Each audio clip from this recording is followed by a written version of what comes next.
Salut à tous, aujourd'hui on se retrouve pour prendre en main une application développée par PhoneEasy qui vous permet de changer très simplement la localisation de votre iPhone et de simuler des trajets.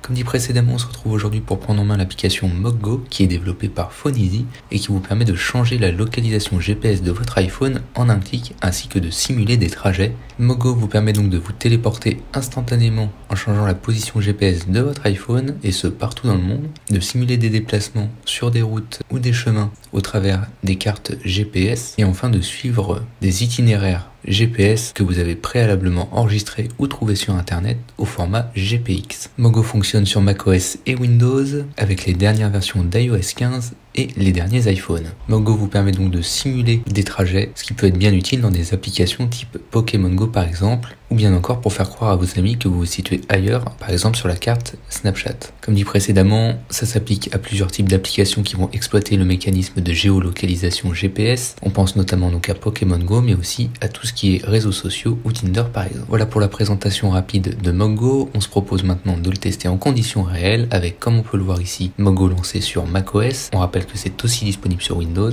et sur la fenêtre de droite on a un iPhone, en l'occurrence un iPhone 5 de connecté avec Moggo. Ici j'ai ouvert l'application Plan pour qu'on se rende compte que la position GPS est réellement changée, mais dans votre cas vous utiliserez probablement Moggo et en même temps une application type Pokémon Go pour optimiser vos objectifs au sein de ces applications. Lorsque vous lancez Moggo, vous connectez votre iPhone, celui-ci va vous proposer automatiquement de changer la localisation. Par défaut, la localisation réelle de votre iPhone sera positionnée sur la carte et vous pourrez saisir par exemple une autre adresse et cliquer sur Go pour changer le positionnement. Il vous suffira de cliquer sur Move Here pour vous téléporter. Moggo se présente donc de la manière suivante. Vous avez au centre du logiciel la carte qui vous indique la position réelle ou simulée. En haut à droite, vous pouvez saisir une adresse spécifique pour vous téléporter. Et sur le menu en haut à droite, vous avez la localisation réelle, le menu pour réaliser des déplacements simples d'un point A vers un point B, un trajet multipoint et enfin un menu pour charger un fichier de localisation GPX. Ici, on se propose dans un premier temps d'aller simuler la position GPS dans une autre ville de France, par exemple Toulouse. Ici, une autocomplétion vous est proposée, vous pouvez cliquer dessus et cliquer sur Go.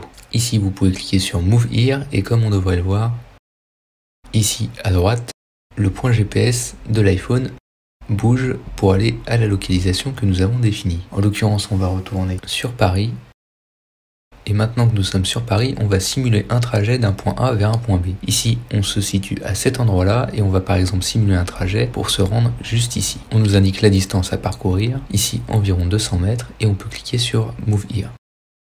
Enfin, il est possible de choisir si on souhaite faire un aller-retour ou un aller simple, et ce, autant de fois qu'on le veut. Si vous saisissez une valeur plus grande que 1 ici, vous ferez autant d'allers-retours n fois. Ici, on va sélectionner 2 pour réaliser un aller-retour. Et enfin, on peut cliquer sur Start. Ici, on voit qu'on part du point A, notre position, et on va aller au point B. Dans la fenêtre ici en bas du logiciel, on peut voir la vitesse de déplacement, actuellement à 2,70 mètres secondes. Il est possible au cours du déplacement de changer la vitesse pour accélérer ou bien ralentir. Enfin, un mode plus réaliste est proposé et pour l'activer, il suffit de cocher la case Realistic Mode. Ici, la vitesse ne sera plus constante à 2,5 mètres secondes, mais variera ici, comme on peut le voir, à plus ou moins 30% de la vitesse initiale sélectionnée. L'objectif est que le trajet soit plus réaliste. Et comme on peut le voir sur l'iPhone, le trajet est en train de s'exécuter. À tout moment, vous pouvez cliquer sur le trajet et réaliser une pause, puis reprendre en cliquant sur Start. Comme dit précédemment, au cours du trajet, vous pouvez sélectionner une nouvelle vitesse.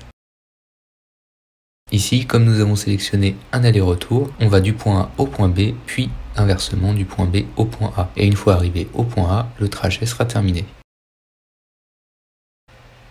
Voilà, le trajet que nous avons précédemment défini est désormais terminé. Le second mode est relativement similaire, il vous permet de placer plusieurs points au cours de votre trajet.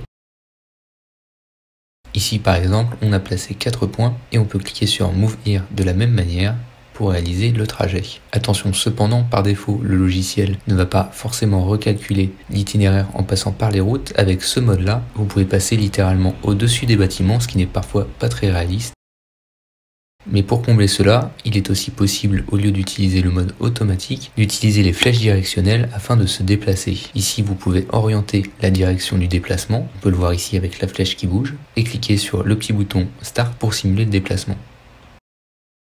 À noter qu'on peut utiliser les flèches directionnelles en cliquant ici en bas à gauche du logiciel, mais il est aussi possible d'utiliser les flèches du clavier. Enfin, il est aussi possible de télécharger des fichiers GPX, par exemple pour Pokémon Go, afin de simuler des trajets déjà réalisés par d'autres utilisateurs. Pour cela, il suffit de cliquer sur le bouton GPX et de venir sélectionner un fichier compatible. Vous pouvez trouver sur les sites internet spécialisés. Ici, il s'agit d'un fichier GPX pour Pokémon Go situé à Barcelone. On voit que la distance parcourue au cours de ce trajet est d'environ 1 km et on peut cliquer sur Move Here, puis Start pour commencer le trajet. Et comme on peut le voir sur la capture de l'iPhone à droite, on se retrouve dans les rues de Barcelone. Et le trajet est automatique avec un mode réaliste et une vitesse que vous pouvez faire varier. Voilà pour les principales fonctionnalités de Moggo qui vous permettent de simuler des trajets très simplement en quelques clics. On note aussi qu'il est possible de contrôler en même temps plusieurs iPhones à la fois jusqu'à 5 appareils en simultané. Vous pourrez donc simuler des trajets ou des changements de position GPS sur 5 téléphones en même temps. Et enfin, si vous avez des positions GPS ou des trajets favoris, vous pouvez les ajouter en favoris dans le menu dédié. C'en est tout pour la présentation de Moggo qui vous permet donc de simuler des trajets GPS et de changer votre position GPS sur iPhone très simplement. L'application est disponible sur macOS et Windows et si vous souhaitez en savoir plus, tous les liens sont dans la description de la vidéo.